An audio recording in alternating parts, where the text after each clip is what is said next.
박서준이 구겨진 진단서 한 장을 내 앞에 내밀었을 때 그의 손은 미세하게 떨리고 있었다. 위암 말기래. 지수야, 나 살 날이 얼마 안 남았어. 그는 고개를 숙인 채 절망에 빠진 짐승처럼 쉬어버린 목소리로 울부짖었다. 넌 좋은 여자야. 널 내 인생에 끌어들일 순 없어. 더 늦기 전에 우리 이혼하자. 우리가 살던 저 낡은 아파트랑 남은 예금 2억 원은 전부 너에게 줄게. 난 그냥 고향에 내려가서 조용히 죽음을 기다릴래.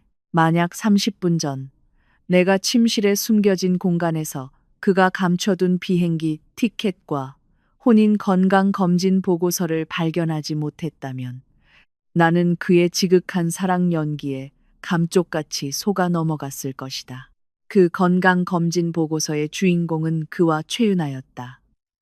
최윤아, 그의 먼 친척 동생이라던 그녀는 최근 임신 진단을 받았다. 나는 박서준의 창백한 얼굴을 보며 속이 메스꺼워지는 것을 느꼈다. 나를 빈손으로 내쫓고 새로운 사랑에게 떳떳하게 가기 위해 그는 죽음까지도 거짓의 도구로 사용한 것이다. 그는 내 성격을 꿰뚫어 보고 있었다. 내가 그의 불치병을 믿게 되면 그가 치료비로 전 재산을 탕진하는 것을 참아 볼 수 없어 스스로 재산을 포기하리라는 것을, 심지어 그의 마지막 소원을 들어주기 위해 빠르게 이혼 서류에 도장을 찍을 것이라고 확신했다. 하지만 그는 한 가지를 놓쳤다. 바로 오늘 아침 정장을 차려입은 변호사가 은밀하게 나를 찾아왔다. 수년간 연락이 끊겼던 해외에서 큰 사업을 하시던 큰아버지께서 돌아가시며 나에게 30억 원 상당의 신탁 자금을 남기셨다는 소식이었다. 상속의 유일한 조건은 상속인이 반드시 미혼 상태여야 하며 혼인 관계 중 상대방에게 중대한 귀책 사유가 있을 경우 상속권은 법적으로 완벽하게 보호된다는 것이었다. 나는 박서준을 바라보며 순식간에 눈시울을 붉혔다. 눈물이 끊어진 진주알처럼 뚝뚝 떨어졌다. 이 연기력이라면 나 자신에게 만점을 주어도 아깝지 않았다. 서준 씨, 난 이혼 못해. 집을 팔아서라도 내 피를 팔아서라도 당신을 살릴 거야. 나는 그에게 달려들어 팔을 붙잡았다. 손톱이 그의 살을 파고들었다. 박서준의 눈 뒤에 스치는 조급함과 험악함을 보았지만 그는 금세 애틋한 표정으로 그것을 감췄다. 그는 나를 밀어내며 진지하게 말했다. 지수야, 제발. 의사가 이미 다 퍼졌대. 어차피 헛돈 쓰는 거야. 내 유일한 소원은 네가 앞으로 잘 사는 모습을 보는 거야. 나 같은 시한부 인생 옆에 있지 마. 하지만 나는 흐느끼며 어깨를 심하게 떨었다. 하지만은 없어. 그는 목소리를 높였다가 이내 자신의 실수를 깨달은 듯 힘없이 주저앉았다. 내일 오전 10시 구청 앞에서 보자. 아직 날 사랑한다면 내 마지막 자존심을 지켜줘. 나는 소매로 눈물을 닦으며 눈 뒤에 서린 차가운 조소를 감췄다. 알았어. 그렇게 할게. 나는 나지막이 말했다. 박서준, 당신이 그렇게 날 위한다니. 나도 당신이 원하는 대로 편히 죽을 수 있게 해줄게. 그는 안도의 한숨을 내쉬었고 심지어는 불필요한 위로조차 생략한 채 진통제를 사러 약국에 가야 한다는 핑계를 대고는 외투를 집어들고 문을 나섰다. 나는 창가에 서서 그가 힘차게 걸어 내려가는 뒷모습을 보았다. 어디가 위암 말기 환자란 말인가. 저렇게 서두르는 걸 보니 분명 최윤아에게 희소식을 전하러 가는 것이겠지.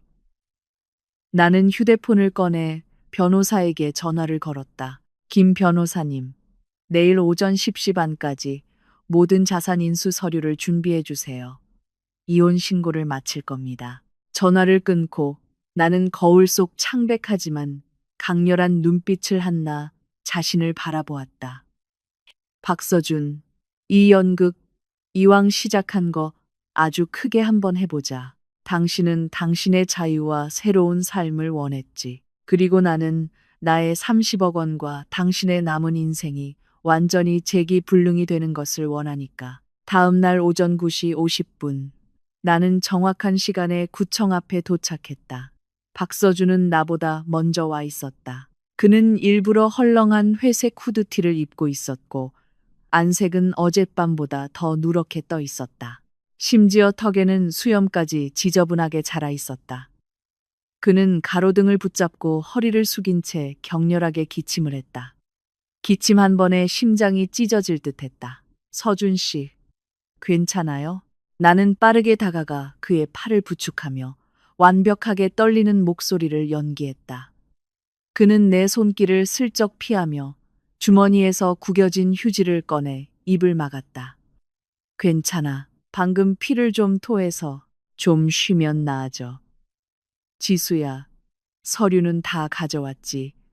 나는 핏자국 하나 없이 깨끗한 휴지를 보며 속으로 비웃었다. 소품 준비가 너무 성의 없잖아.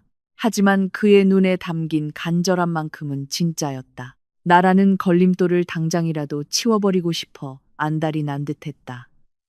다 가져왔어요. 나는 시선을 내리깔아 조롱을 감추며 가방에서 혼인관계 증명서와 합의서를 꺼냈다. 그래도 난 아직 당신을 보낼 준비가 안 됐는데 당신이 떠나면 나 혼자 이 돈을 가지고 사는 게 무슨 의미가 있겠어요. 바보 같은 소리 하지 마. 그는 내 말을 급하게 끊었다. 말투가 너무 단호해서 오히려 부자연스러울 정도였다. 그는 곧바로 목소리를 부드럽게 바꿨다.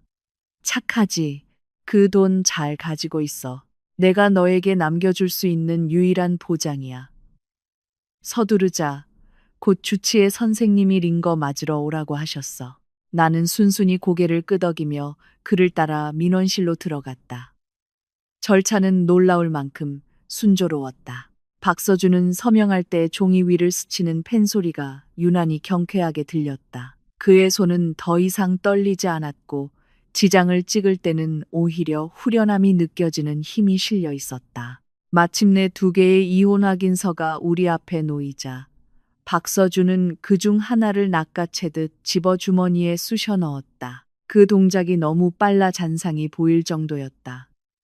지수야, 나 좀 어지러워서 먼저 병원에 가봐야겠어.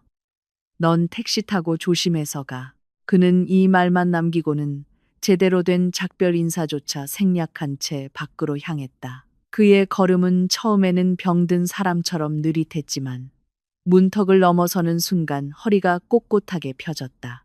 나는 천천히 그의 뒤를 따라가 대리석 기둥 뒤에 섰다. 구청 입구에는 눈에 띄는 빨간색 스포츠카가 기다리고 있었다. 화려하게 치장한 최윤아가 차문에 기댄 채 선글라스를 만지작거리고 있었다. 박서준은 거의 뛰다시피 그녀에게 달려갔다. 최윤아는 웃으며 그의 품에 안겼고 두 사람은 사람들 앞에서 입을 맞췄다. 받았어? 최윤아가 애교 섞인 목소리로 물었다. 당연하지. 박서준의 목소리는 맑고 힘찼다. 위안 말기 환자의 기색은 어디에도 없었다. 가자, 자기야. 일단 맛있는 거 먹으면서 나의 새 출발을 축하하자. 오후에는 우리 아기 출생 신고부터 하자고. 빨간 스포츠카는 굉음을 내며 사라졌다. 나는 계단 위에 서서 새로운 이혼 서류를 꽉 쥐었다. 그때 주머니 속 휴대폰이 격렬하게 울렸다. 낯선 개인 번호였다. 전화를 받자 김 변호사의 차분한 목소리가 들려왔다. 윤지수 씨, 시스템을 통해 고객님의 혼인 상태가 이혼으로 변경된 것을 확인했습니다. 큰아버님께서 남기신 30억 원 신탁자금의 잠금이 공식적으로 해제되었습니다. 첫 번째 송금액 15억 원은 내일 새벽 3시 전까지 입금될 예정입니다. 또한 박서준 씨의 혼인 중 재산은 이익에 대한 증거 자료도 모두 정리되었습니다. 좋아요, 변호사님.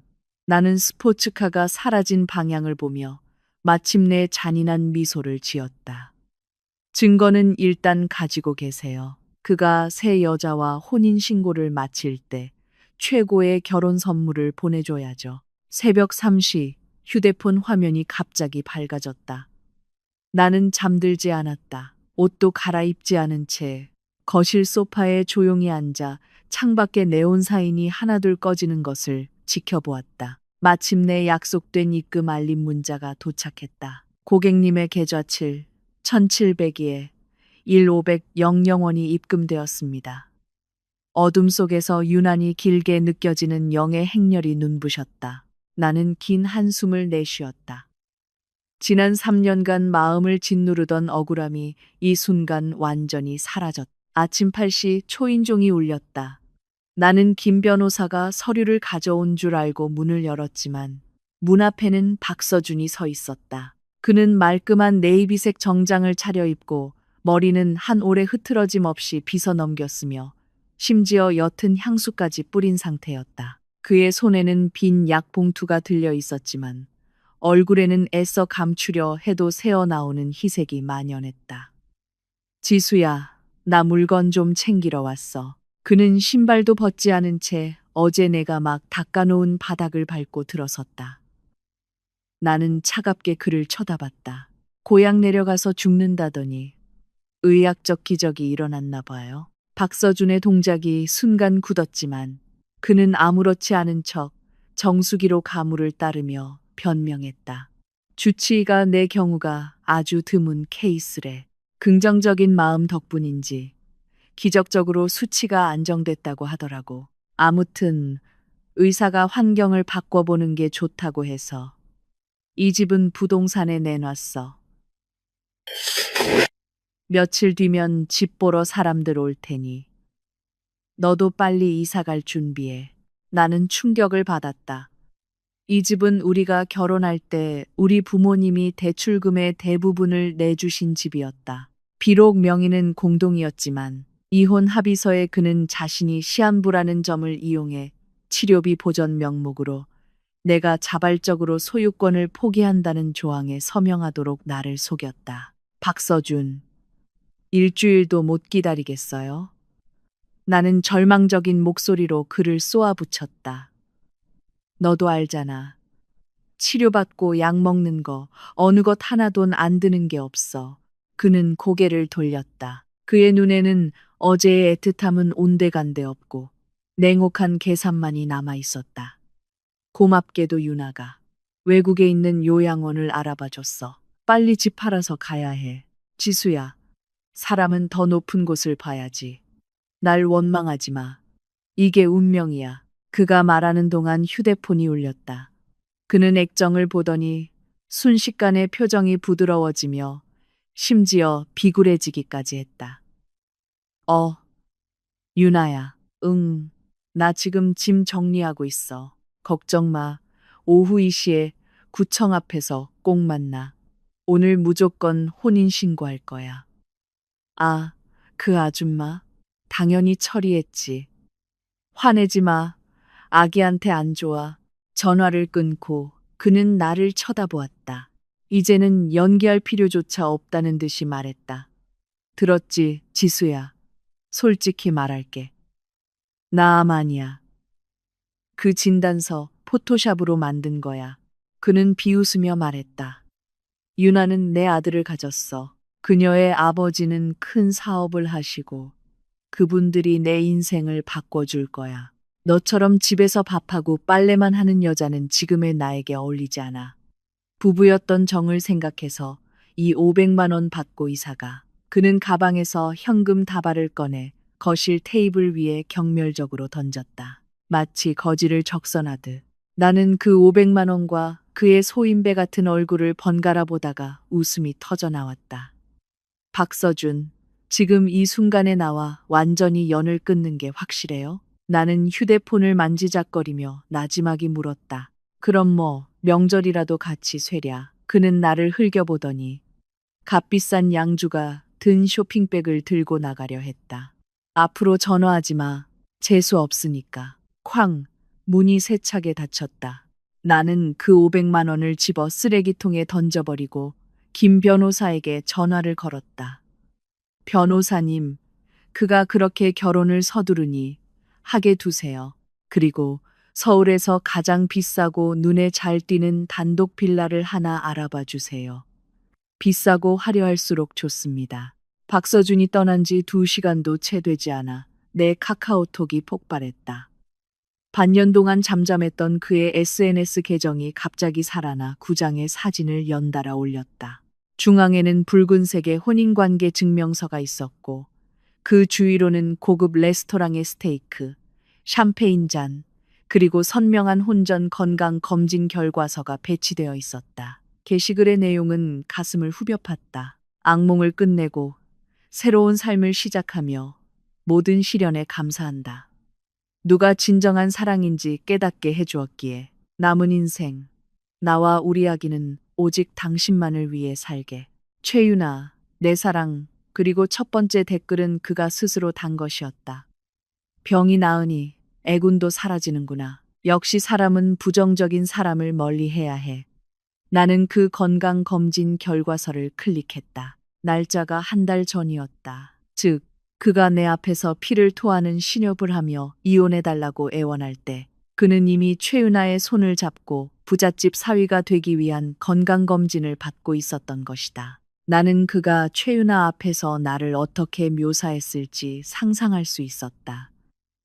그를 끈질기게 괴롭히고 그의 발목을 잡는 숨막히는 전철하고 나는 무표정하게 사진들을 넘기다가 그들의 커플 사진에서 손가락을 멈췄다. 최윤아는 그의 품에 안겨 순수하면서도 의기양양하게 웃고 있었다. 그녀의 손에는 샤넬 한정판 가방이 들려 있었다. 내가 반년 동안 아끼고 아껴도 살 엄두를 내지 못했던 바로 그 모델이었다. 나는 그를 차단하지도 반박 댓글을 달지도 않았다. 그저 그 게시물에 좋아요를 하나 눌렀을 뿐이다. 3분도 지나지 않아 최윤아에게서 메시지가 왔다. 지수 씨, 서준 오빠가 올린 거 봤어요? 사실 좀 안 됐어요. 마음 떠난 남자 옆에 그렇게 오래 붙어 있었으니 오빠가 그러는데 당신이랑 있는 매일매일이 지옥 같았대요. 아, 그리고 이 집 다음 주에 제 명의로 이전될 거예요. 당신 같은 낡은 아파트는 팔아서 저한테 가방 사주는 용도밖에는 안 되잖아요. 나는 화면 위로 떠오르는 글자들을 보며 경멸의 코웃음을 쳤다. 최윤아 씨, 결혼 축하해요. 그렇게 남이 버린 쓰레기 줍는 걸 좋아하니 쓰레기 더미 속에서 100년해로 하길 빌게요.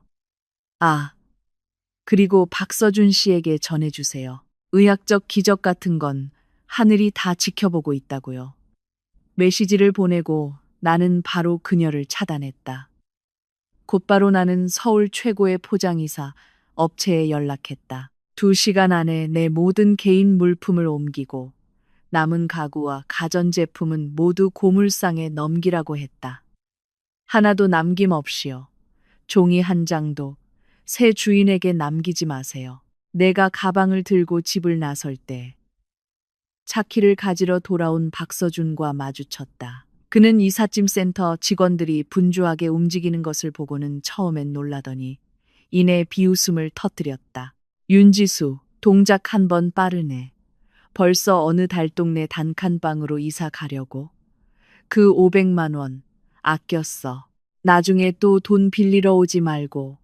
나는 걸음을 멈추고 가방에서 선글라스를 꺼냈었다. 박서준, 당신 그 소인배 같은 얼굴, 위암 환자 연기할 때보다 훨씬 더 추악한 거 알아요?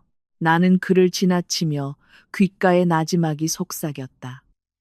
최윤안의 집밥이 아주 단단하길 기도해야 할 거야. 그렇지 않으면 당신은 이 낡은 아파트조차 그리워하며 돌아올 기회조차 없을 테니까. 꿈 깨시네. 그가 등 뒤에서 소리쳤지만 나는 뒤도 돌아보지 않고 엘리베이터에 올랐다. 엘리베이터 거울 속에는 완전히 새로운 내가 비치고 있었다. 30억 원이라는 자신감이 나를 숨쉬는 것조차 자유롭게 만들었다. 첫 번째 단계는 떠나는 것이었고 두 번째 단계는 그에게 보여주는 것이었다. 무엇이 진정한 새로운 삶인지를.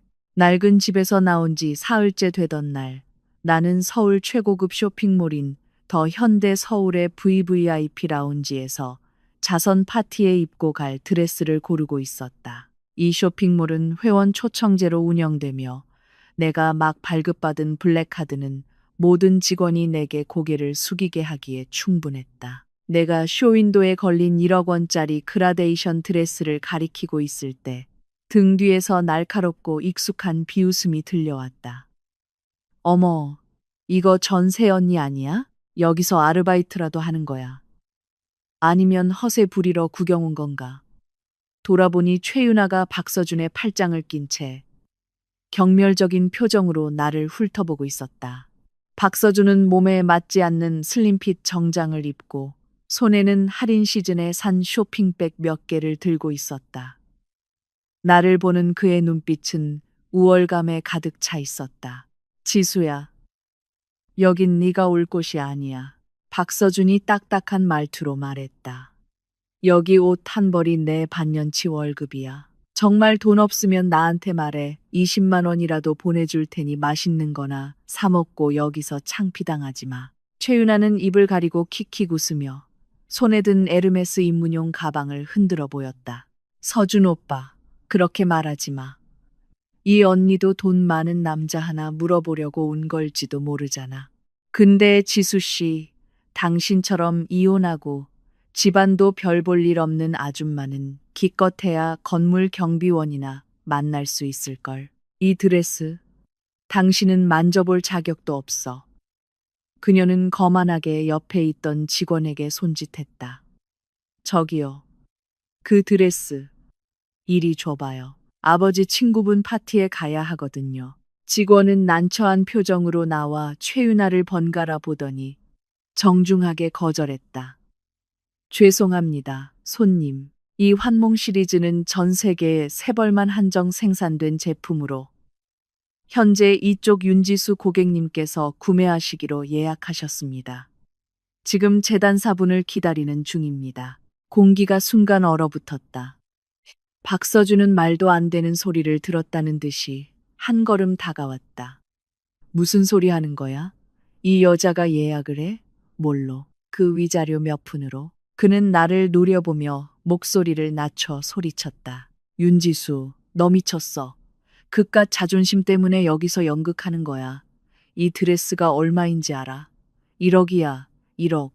내 고향집을 팔아도 못 모을 돈이라고. 나는 태연하게 가방에서 블랙카드를 꺼내 손가락으로 빙글 돌렸다. 시선은 그들이 들고 있는 시즌 오프 쇼핑백들을 향했다. 박서준, 난 당신이 그냥 속이 검은 줄 알았는데 안목도 형편없었네. 나는 옅은 미소를 지으며 말했다. 1억 원은 나에게 그저 애프터눈 티 한 잔 값이야. 오히려 당신이야말로 재벌집 아가씨 모시고 반나절 동안 쇼핑해서 고작 2월 상품이나 사고. 윤아 씨, 아버지가 큰 사업 하신다면서요? 어떻게 한정판 드레스 하나 안 사주시나요? 최윤아의 얼굴이 파랗게 질렸다. 그녀는 소리쳤다. 헛소리 마. 그 카드, 가짜지. 너 같은 게 무슨 돈이 있어서 진짜인지 가짜인지는 긁어보면 알겠죠. 나는 카드를 직원에게 건네며 크지 않지만 힘있는 목소리로 말했다. 포장해주세요. 그리고 아까 받았던 오트쿠티르 3벌도 모두 더 스카이 팰리스 펜트하우스로 보내주시고요. 더 스카이 팰리스, 펜트하우스? 박서준은 그 자리에 얼어붙었고 목소리는 저도 모르게 떨리고 있었다.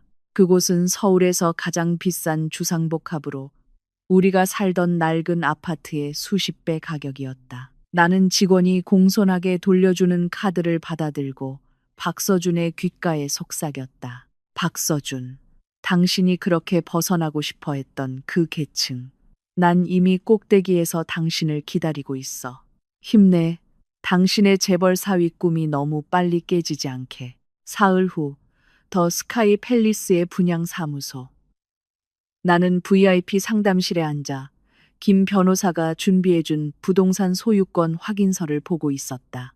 바로 벽 하나를 사이에 둔 일반 상담 구역에서는 박서준이 최윤아와 그녀의 아버지인 최민석 회장과 함께 자금 부족으로 막힌 소형 평수 계약 문제로 실랑이를 벌이고 있었다. 아빠, 난 꼭 여기 살아야 해요. 서준 오빠가 그랬어요. 더 스카이 팰리스에 살아야 우리 아기 친구들 수준도 높아진다고요. 최윤아의 애교 섞인 목소리는 유난히 잘 들렸다. 최 회장은 굳은 얼굴로 쏘아붙였다. 나도 사고 싶지. 하지만 요즘 회사 자금 사정이 안 좋아 계약금만 겨우 마련했어. 박서방네 집이라도 팔아서 보태면 될 줄 알았는데 그 낡아빠진 아파트가 불법 건축물로 걸려서 거래가 정지될 줄 누가 알았겠냐. 반투명 유리 너머로 박서준이 기죽은 작은 사위처럼 고개를 숙이고 서 있는 모습이 선명하게 보였다. 아버님, 죄송합니다. 베란다 확장이 불법인 줄은 정말 몰랐습니다. 박서준의 목소리는 비굴함으로 가득했다. 나는 피식 웃으며 커피잔을 들고 상담실을 나섰다. 어머, 우연이네요. 박서준 씨. 나는 하이힐을 신고 우아하게 그들 앞에 멈춰섰다. 박서준은 나를 보고 눈이 튀어나올 듯 놀랐다. 그는 무의식적으로 내 뒤에 VIP 상담실과 내 손에 들린 두툼한 서류 뭉치를 번갈아 보더니 분노에 차 소리쳤다. 윤지수, 너 왜 이렇게 음온불산처럼 따라다녀? 여긴 너 같은 거지가 들어올 수 있는 곳이 아니야. 최윤아는 아예 길길이 날뛰었다. 여기요. 직원 없어요? 이런 촌스러운 옷 입은 여자가 어떻게 여기에 들어와요? 평면도 훔쳐보고 SNS에 자랑하려고 온 거 아니에요. 분양팀장이 허둥지둥 달려왔지만 최윤아를 지나쳐 나에게 90도로 허리를 숙였다. 윤지수 고객님, 죄송합니다. 소란스러운 일로 불편하게 해드렸습니다. 고객님께서 계약하신 펜트하우스의 관리비 및 주차장 계약서 초안이 준비되었습니다. 언제든 입주 가능하십니다. 펜트하우스?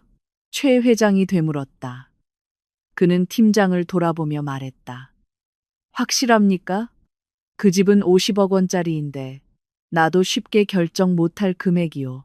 이분은 전액 현금으로 구매하신 저희 VVIP 고객이십니다. 팀장은 최 회장에게 냉담하게 말했다. 그리고 최 회장님, 만약 잔금을 치르지 못하시면 보고 계신 18평형 원룸은 다른 대기 고객에게 넘어갈 예정입니다. 박서준의 얼굴은 순식간에 울그락불그락해졌다. 그는 내 손에 들린 붉은색의 등기권리증을 뚫어져라 쳐다봤다. 거기에는 선명하게 윤지수라는 세 글자가 적혀 있었다. 너, 돈 어디서 났어? 윤지수, 너 밖에서. 박서준의 말이 채 끝나기도 전에 내 손이 그의 뺨을 강타했다. 짝 온 힘을 다해 휘두른 손바닥에서 터져 나온 맑은 소리가 로비 전체에 울려 퍼졌다. 박서준, 그 더러운 입 조심해. 나는 손을 거두고 가방에서 물티슈를 꺼내 손가락을 닦으며 말했다. 이 집은 내가 상속받은 유산이야. 그리고 알려주자면 당신의 그 위암쇼에 대한 증거 이미 당신의 훌륭한 장인어른께 보내드렸어. 사기로 얻어낸 미혼 신분으로 재벌가에 빌붙으려 했다니 계산을 잘못했네. 나는 최 회장을 보며 연민의 미소를 지었다. 최 회장님, 이 사람이 바로 회장님께서 고르고 고른 사윗감입니다. 자신에게 불치병이 걸렸다고 저주까지 하며 혼인 사기를 친 쓰레기예요. 정말 이런 사람을 회사에 들이실 건가요? 최 회장의 눈빛이 순식간에 싸늘해졌다. 그는 박서준을 노려보았다. 박서방, 자네, 진심으로 내 딸을 사랑해서 전처와 평화롭게 헤어졌다고 하지 않았나? 암은 또 무슨 소린가? 박서준의 다리가 풀려 그 자리에 주저앉을 뻔했다. 그의 관자놀이에서 땀방울이 흘러내렸다. 그는 입을 뻐끔거렸지만 제대로 된 말을 내뱉지 못했다. 아, 아버님, 이 미친 여자 말 듣지 마세요. 최윤아가 눈이 시뻘개져서 소리쳤다. 쟤는 질투하는 거예요. 서준 오빠가 나랑 결혼해서 내가 아기를 가져서 질투하는 거라고요. 증거도 없이 사람 이간질하는 거잖아요. 맨손으로 사업을 일군 최 회장은 그리 만만한 사람이 아니었다. 그는 최윤아의 손을 차갑게 뿌리치고 칼날 같은 시선으로 박서준을 응시했다. 박서방, 말해봐. 그 진단서는 대체 어떻게 된 건가? 자네 나한테 윤아를 달라고 할 때 눈물 콧물 다 쏟으면서 결혼 생활을 위해 얼마나 희생했는지 말하지 않았나. 저는 박서준의 다리가 후들거리고 눈동자가 불안하게 흔들렸다. 나는 피식 웃으며 휴대폰을 켰다. 김 변호사가 보내준 완전한 채팅 기록과 포토샵 흔적이 역력한 진단서, 원본 파일을 분양 사무소의 거대한 LED 스크린에 띄웠다. 최 회장님, 이걸 보시죠. 나는 스크린 속 박서준과 디자인 업체 사장의 대화를 가리켰다. 사장님, 병리 보고서를 위안 말기로 바꿔주세요. 최대한 진짜처럼요. 저 여자한테 빨리 이혼 서류 받으려고요. 이거 박서준 씨가 쓰는 카카오톡 계정 맞죠? 낯설지 않으실 텐데요. 로비는 쥐 죽은 듯 조용해졌다. 집을 보러 왔던 다른 손님들도 걸음을 멈추고 스크린을 보며 수군거렸다. 박서준은 스크린의 증거들을 보며 얼굴이 하얗게 질려갔다. 짝! 최 회장의 손바닥이 박서준의 뺨을 후려쳤다. 박서준은 소파 위로 나동그라졌다. 짐승만도 못한 놈, 최 회장은 분노로 가슴을 들썩였다. 나 최민석이 평생 가장 증오하는 게 사기꾼이야. 내 놈이 이런 비열한 수법까지 썼는데 나중에는 내 재산을 노리고 내게도 무슨 짓을 할지 어떻게 알아. 아버님, 그게 아니오라. 저는 유나를 너무 사랑해서 지수 씨가 놓아주지 않을까봐. 박서준은 상갓집 개처럼 기어와 최 회장의 바짓가랑이를 붙잡으려 했다. 꺼져. 최 회장은 그를 발로 걷어차고 눈물 범벅이 된 딸을 돌아보았다. 유나야, 이런 놈은 안 된다. 내일 결혼식은 취소해. 아기도 지워라. 우리 최 씨 가문이 이런 망신을 당할 순 없어. 아빠, 안 돼요. 난 이 사람 사랑해요. 최유나는 바닥에 주저앉아 통곡했다. 나는 이 개싸움 같은 막장 드라마를 차가운 눈으로 지켜보았다. 박서준은 더 높은 곳으로 가기 위해 스스로 명예를 더럽혔고, 최유나는 소위 진정한 사랑을 위해 혼전 임신까지 감행했다. 이제 그 동아줄이 끊어지자 그들의 눈에 가득했던 위장된 사랑은 순식간에 서로를 찌르는 칼날이 되었다. 박서준. 나는 몸을 숙여 그의 비참한 모습을 내려다보며 마치 예술품을 감상하듯 부드럽게 말했다. 봐요. 당신이 그토록 벗어나고 싶어 했던 평범한 삶, 이젠 평범한 사람조차 될 수 없게 됐어요. 최 씨 집안의 돈을 노리고 사기 결혼을 했지만 결국 당신 손으로 그 결혼을 망쳐버렸네요. 이 30억 원 유산, 당신은 단 1원도 가질 수 없어요. 뿐만 아니라 당신이 빼돌렸던 내 몫의 부부 공동재산, 김 변호사가 이미 소송을 제기했어요. 법원에서 보자는 소환장이나 기다리세요. 위안 말기 박서준 씨. 박서준은 나를 죽일 듯이 노려봤다. 눈 뒤에는 절망과 증오가 가득했지만 그는 한마디도 할 수 없었다. 나는 등을 꼿꼿이 펴고 사람들의 복잡한 시선을 받으며 유유히 분양 사무소를 빠져나왔다. 밖에 햇살이 눈부셨다. 나는 신선한 공기를 깊이 들이마셨다. 영원히 이토록 자유로웠던 적이 없었다. 일주일 후 도시 전체에 폭우가 쏟아졌다. 창밖은 물안개로 자욱했고 나는 더 스카이 팰리스 펜트하우스 거실에 앉아 김 변호사가 보내온 재산 보전 신청서를 느긋하게 읽고 있었다. 그때 인터폰이 격렬하게 울렸다. 화면 속에는 박서준이 흠뻑 젖은 채 아파트 입구에 서 있었다. 멀끔하던 정장은 몸에 착 달라붙어 있었고 머리는 헝클어져 진흙탕에서 뒹군 생쥐 꼴이었다. 지수야, 지수야, 너 집에 있는 거 알아. 제발 문 좀 열어줘. 할 말이 있어. 그의 목소리가 스피커를 통해 들려왔다. 쉬어버린 목소리에는 비굴한 울음이 섞여 있었다. 나는 커피잔을 내려놓고 통화 버튼을 눌렀다. 목소리는 파도 한 점 없는 잔잔한 호수 같았다.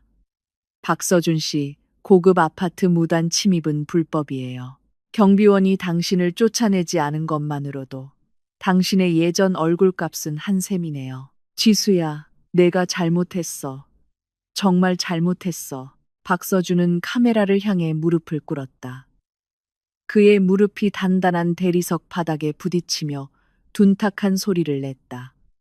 최 씨 집안에서 투자를 다 끊었어. 최 회장님은 결혼식을 취소한 건 물론이고 업계에 손을 써서 내가 아예 발도 못 붙이게 만들었어. 심지어 유나에게 사줬던 차갑까지 나한테 갚으라고 해. 그건 사위에게 주는 선물이 아니라 대출이었다면서. 나는 비웃었다. 최 회장 같은 늙은 여우는 한 번 물면 뼈까지 발라먹는 사람이다. 박서준은 빈손으로 거저 먹으려다 자신이 사냥당한 늑대라는 사실조차 몰랐던 것이다. 그건 당신 사정이죠. 박서준 씨, 지수야. 제발. 우리 3년간 부부였던 정을 생각해서라도 나 좀 도와줘. 그는 카메라에 얼굴을 가까이 댔다. 눈은 핏발이 서 있었고 표정은 광기에 차 있었다. 김 변호사가 보낸 소장 받았어. 공동재산 5억 원을 돌려달라는데 나 지금 정말 돈이 없어. 강제 집행당하면 난 정말 끝장이야. 너는 이제 30억 원이나 있잖아. 5억 원은 너한테 푼돈이잖아. 제발 나 좀 봐줘. 응, 정이라. 나는 그 단어를 곱씹으며 어처구니 없는 농담을 들은 것처럼 웃었다. 암이라고 속여서 이혼하자고 할 때 정을 생각했나요?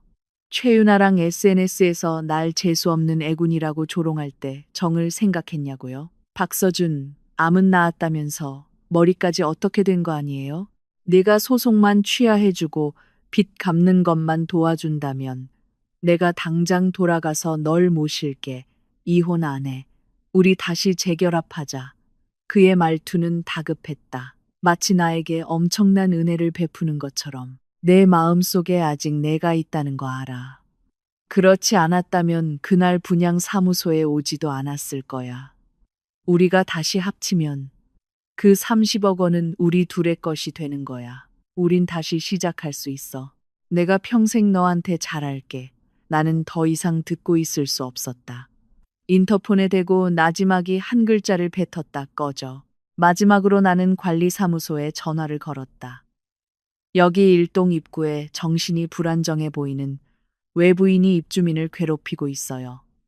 즉시 처리해 주세요. 그리고 만약 다음에도 이 사람을 들여보낸다면 관리비 납부를 중단하는 것을 고려하겠습니다. 2분 후 CCTV 화면에 건장한 경비원 4명이 나타났다. 그들은 울부짖으며 애원하는 박서준을 병아리처럼 들어올려 정문 밖으로 끌어냈고 폭우가 쏟아지는 길바닥에 내던져 버렸다. 나는 화면을 껐다. 방 안은 순식간에 우아한 고요함을 되찾았다. 그는 30억 원이 자신이 오를 수 있는 황금산이라고 생각했겠지만 그게 내가 그를 위해 직접 파놓은 무덤이라는 사실은 몰랐을 것이다. 그가 포기하지 않는 한 앞으로의 매 순간은 고통일 것이다. 박서준이 쫓겨난 다음 날 나는 예상치 못한 택배를 받았다. 안에는 법원 출석 요구서와 최윤아가 보낸 음성 파일이 들어 있었다. 최윤아는 마지막으로 만나자며 자기 집 앞 카페로 나를 불렀다. 내가 다시 만난 최윤아의 얼굴은 한때 자랑스러워하던 청순한 모습은 온데간데 없고 퉁퉁 부어 있었다. 컨실러로도 눈가의 멍을 다 가리지 못했다. 그녀 앞에는 낙태 수술 예약서가 놓여 있었고 눈에는 죽음과도 같은 광기가 서려 있었다. 윤지수, 네가 이겼어. 하지만 나 혼자 죽을 순 없지. 그 인간도 같이 가야 해. 최윤아는 녹음기 하나를 내 앞으로 밀었다.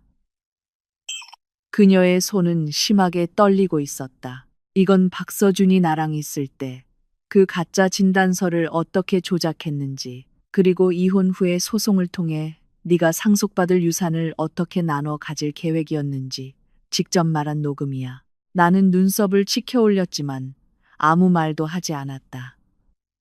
그 인간 내 집 앞에서 무릎 꿇고 재결합을 구걸한 날 돌아와서는 내 목을 조르며 돈을 내놓으라고 했어. 최윤아는 눈물을 흘리며 냉소했다. 내가 자기 인생을 망쳤다면서. 내가 명분을 따지지 않았더라면 내 유산 30억 원을 완전히 손에 넣을 때까지 반년은 더 결혼 생활을 유지했을 거래. 윤지수, 그 남자는 처음부터 끝까지 내 목숨을 노리고 있었어. 나는 녹음기를 집어들어 재생 버튼을 눌렀다. 박서준의 폭력적인 고함이 흘러나왔다. 내년 배가 쓸모없었더라면 난 벌써 수십억 부자가 됐을 거야. 그 멍청한 여자는 내가 죽는 줄 철석같이 믿고 있었다고. 3개월만 더 기다려서 유산이 들어오면 내가 병으로 죽은 것처럼 위장하기만 하면 그 돈은 전부 내 거였어. 다 너 같은 년 때문이야. 녹음에는 주먹이 살에 부딪히는 소리와 최윤아의 애원 소리도 담겨 있었다. 나는 녹음을 끄고 눈앞의 여자를 바라보았다.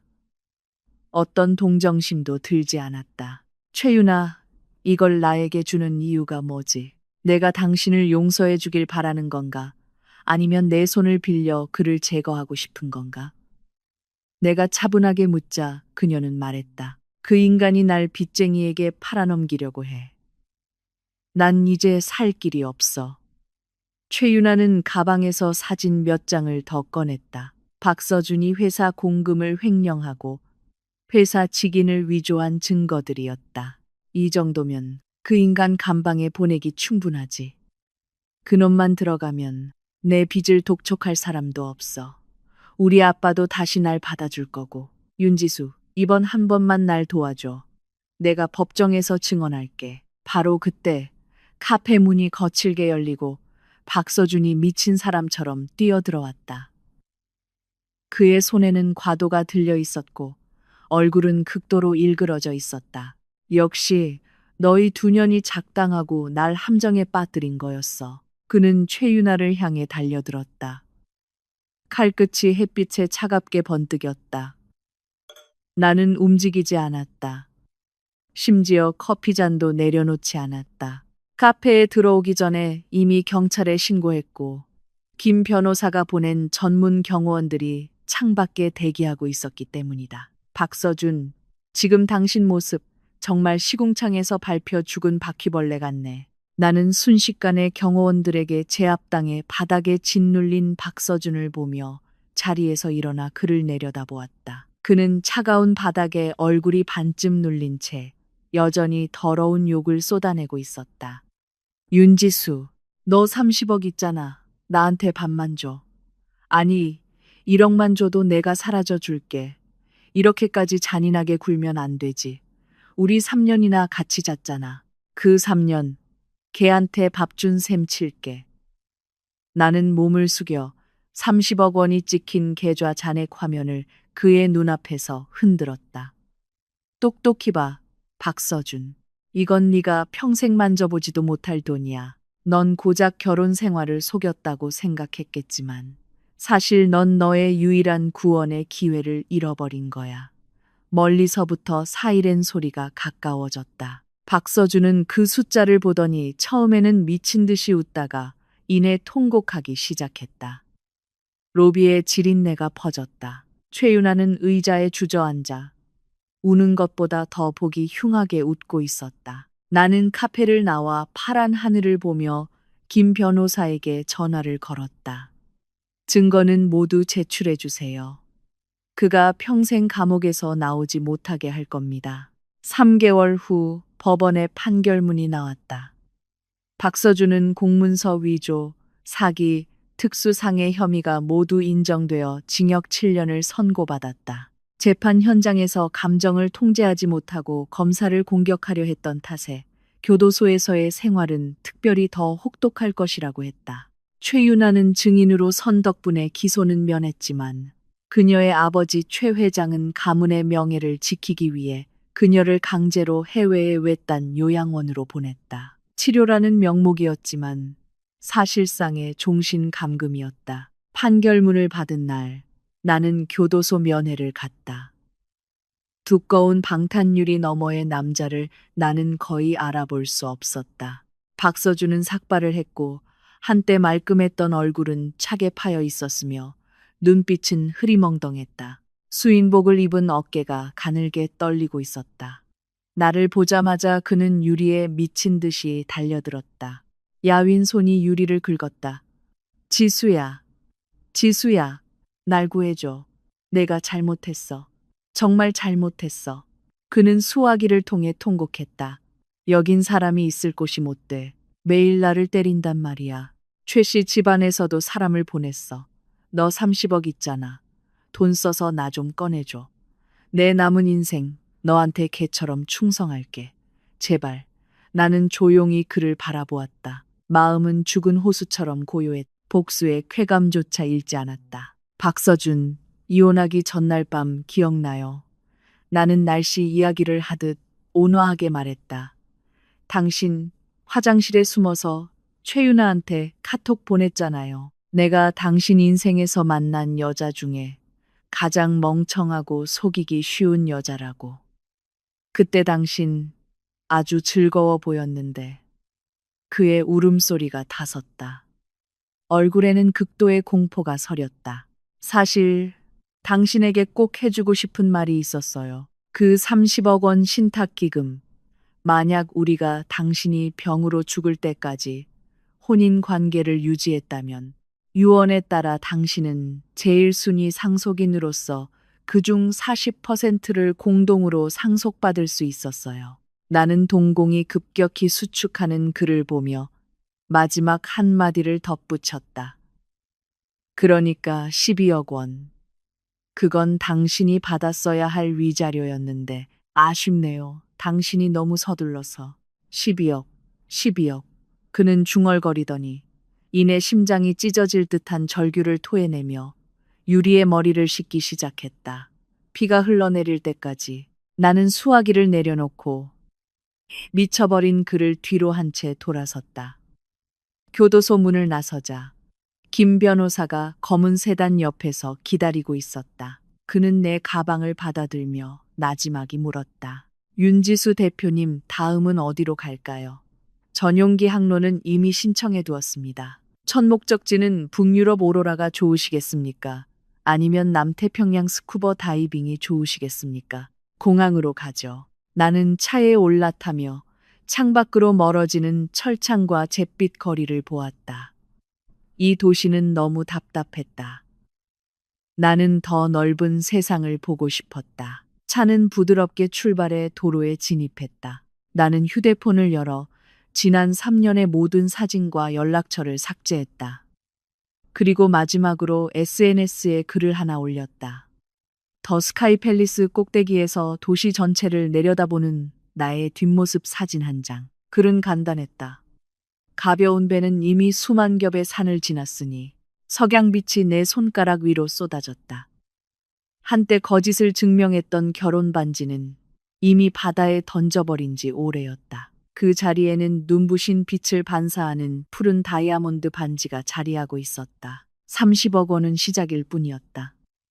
그리고 자유야말로 내가 이 거대한 도박에서 얻어낸 최고의 전리품이었다.